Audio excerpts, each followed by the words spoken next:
Sir, yung statement po ni Pangulo kagabi, to many it sounded like we're giving way too much to China. Doesn't such statements give China the upper hand in this situation? And kung hindi po natin sila, sir, mapipigilan sa mga ginagawa nila ngayon, what makes the president so confident that we can beat them and stop them in case they start or begin drilling oil? Well, I will disagree with your conclusion. Kasi for the first time, I thought that the president made it clear. Thank you, Secretary. Ang sunod pong magtatanong, si Trisha Terada ng CNN Philippines. Go ahead, please, Trish. Hi, good afternoon po, Secretary Roque. Sir, just a quick clarification on one line that you mentioned earlier, yung bagamat hindi natin mapapatupad pertaining to the arbitral ruling. Is this an admission na hindi natin ma-enforce yung 2016 arbitral ruling dahil wala tayong capacity to do so? And ito na po ba yung magiging policy until the end of the president's term? It's not a policy, it's a reality in international law. Ang one different feature of international law is wala tayong enforcement mechanism, lalong-lalo na sa mga arbitral tribunal awards. No? It is theoretically binding on parties thereto, pero wala tayong police na mag-i-enforce niyan, wala tayong sheriff na mag-i-enforce.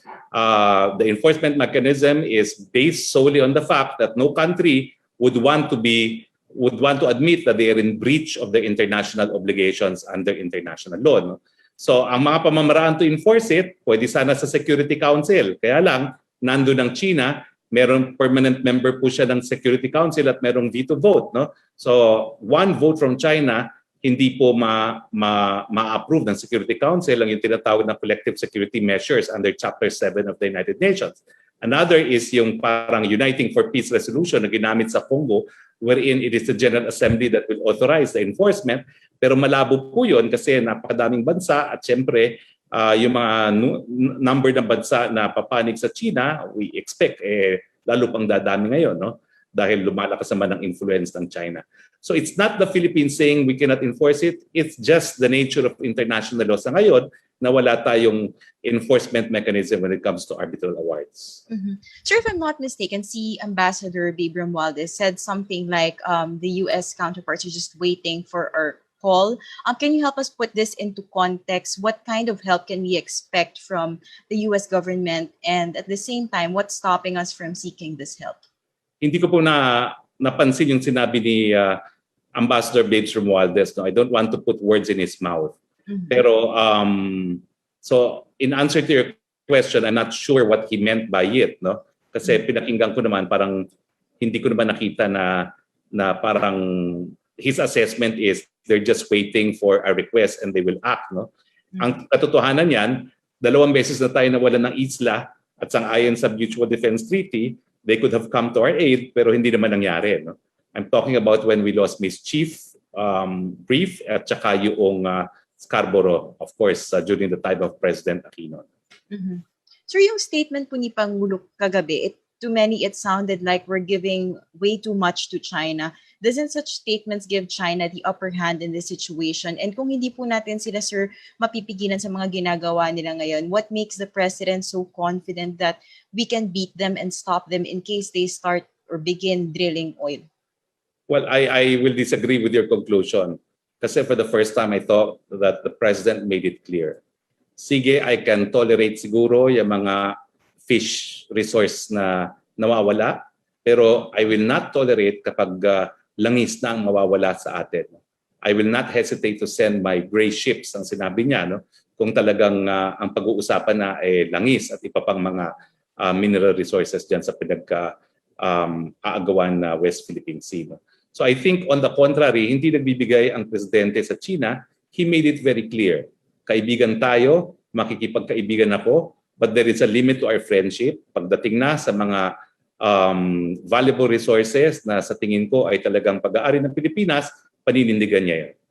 I don't give at all anything to China. I think he just made it very clear na may limit at may hangganan ang pagkakaibigan. Mm-hmm. And sir, when that time comes, is the president confident that we can still take back whatever is ours? Basta ang sabi ni Presidente, hindi mangyayari sa kanyang administrasyon yung nangyari sa Scarborough Shoal. Walang isla na mawawala sa Pilipinas habang siya ay Presidente. All right. Thank you very much, folks. Maraming salamat, Trish. Yes, Yusek Rocky. Yes, Secretary, from Laila Salaveria of Inquirer, when the president told China that he's not so much interested in fishing because there's not much fish to quarrel about, and that he'll only take action when it starts drilling for oil. What does this mean for China's poaching in our EEZ? Alam niyo, the poaching, napakalaki kasi nitong West Philippine Sea. And not the entirety of West Philippine Sea is actually fertile, although karagatan yan, so meron talagang isda. Pero bago pa madiskubre o nagkaroon na expectation na may langis dyan, at nagsimula naman talaga tayo nakakuha ng langis dyan sa Palawan, na malapit dyan sa disputed West Philippine Sea na yan, ay hindi naman talaga kilala itong body of water neto for fishing dahil ang description yan sa mga mapa, dangerous grounds kasi mabato yan. No? At talagang ang gamit dyan talaga ay bilang sea lanes, pero it's not really renowned for fishing. Kaya yun yung konteksto na sinasabi ng presidente. Although, dahil sa laki nga po niya, no, may mga areas talaga na renowned for fishing, gaya ng Scarborough Shoal.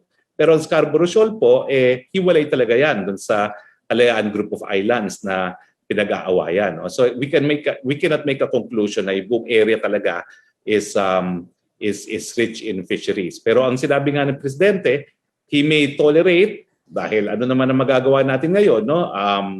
We may tolerate na may ibang nangingisda habang hindi naman pinipigilan ng mangisda ang mga Pilipino mismo. Pero pagdating nga sa mga scarce resources gaya ng langis at natural gas, paninindigan ng presidente ito. Ang second question po niya, what happens to Filipino fishermen who are harassed by China or affected by its activities? What kind of assistance can they expect from the government given these statements from the president? Alam niyo po, minsan ako'y naging abogado ng mga mangingisda dyan sa Scarborough. Pinagbawalan sila nung panahon ni Presidente Aquino, pero sila po ay malayang nakapangingisda muli ngayon. No? At bagamat merong mga barko doon ng China, hindi naman sila pinipigilan ngayon. No? At yan naman po ay reports din, no? Na reiterate kahapon din ni Secretary Lorenzana na nakapangingisda nga naman po yung ating mga mangingisda na nais na mangisda dyan sa West Philippine Sea. So wala pa naman pong report ngayon na pinagbabawalan ng ating mga kababayan na mangisda.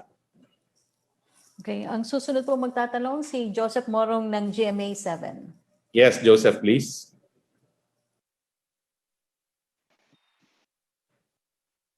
Go ahead, Joseph. Hello, sir. Good afternoon. Good afternoon. Good afternoon, Ambassador Soreta. Sir, my question is for you. Last night, sir, si Secretary Lorenzana said during the meeting that there's no hindrance, no, for the president, for any official to go to the WPS. Is the president interested in going to Kalayaan or Spratlys? Well, if there's a reason to do it, no, the president was emphasizing na kung kinakailangan ako pupunta ako. No? At ang sabi naman, wala naman pong hindrance. No? And he said yesterday, sir, that it doesn't achieve anything. You know, I mean, you go there and then it doesn't establish anything. Is that correct? From the statement of the president last night? Well, I think it's an expression of fact, no? Kasi alam nyo, in international law, may tinatawag tayong critical date.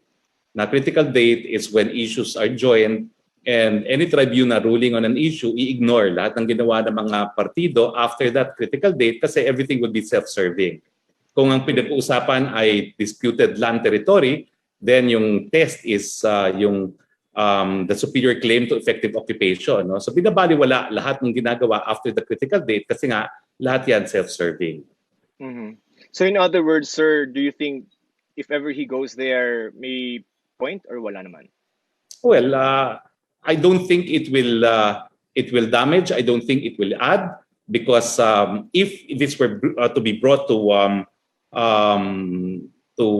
judicial settlement, no, i-apply din yung critical date concept na anything after the issues are joined, the tribunal will ignore and base its evidence on superior claim prior to the critical date. Sir, di po ba si Presidente sabi noong 2016 he will jet ski to stake our claim in this Spratlys? So what happens to that campaign promise, sir? Well, that was a metaphor, but I think he has reiterated that when he said that there are limits to our friendship. Hindi ako papayag na mawala, na mangyari yung nangyari sa Administrasyong Aquino na nawalan ng isang isla habang sila po ay naninilbihan sa gobyerno. So can I go back to some of the statements of the president last night as far as putting his foot down? No, sabi niya yung oil drilling, that's the time that he will put his foot down. He said, sir, and I'm quoting, pag nag-umpisa na silang mag-drill ng oil dyan, sasabihin ko talaga sa China, is that part of our agreement? Because if it's not part of our agreement, I'm also going to excavate, to drill my oil there. If I own it, if you say you own it, I own it. Sir, he mentioned of an agreement. What is this agreement, sir? What did the president agree to? And ano yung mga go-no negotiations niya, sir? Wala, alam ko mga pinag-uusapan ngayon yung Code of Conduct. Alam ko pinag-uusapan din yung joint exploration. No?